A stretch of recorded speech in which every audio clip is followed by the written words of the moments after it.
Let's talk about the strengths of attention neurodivergence. There is an association between creativity and ADHD. The mechanisms for this observed difference remain unclear. We don't know why, but many researchers have posited some possible ideas.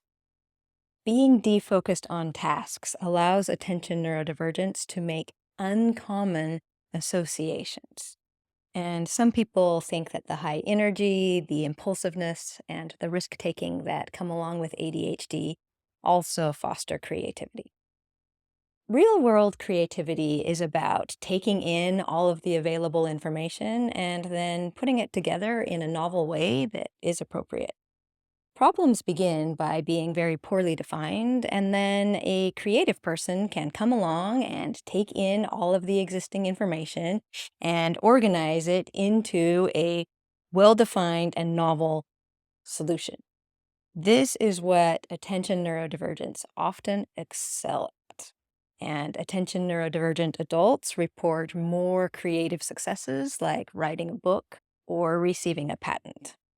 And I'm going to be honest. I don't know if I would qualify for a diagnosis of attention neurodivergence, but I am from a neurodiverse family. I have autism in my family. I believe I am a high body empathetic, and it is my brain's ability to take in lots of existing information and put it together in a novel, well defined way that allows me to create neurodiverse family systems theory.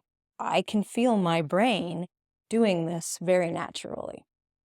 I probably have a genetic predisposition to creative thinking associated with my membership in a neurodiverse family.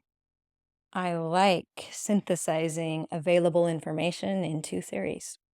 None of my three children are autistic, but at least one of them is attention neurodivergent, and the others might be too.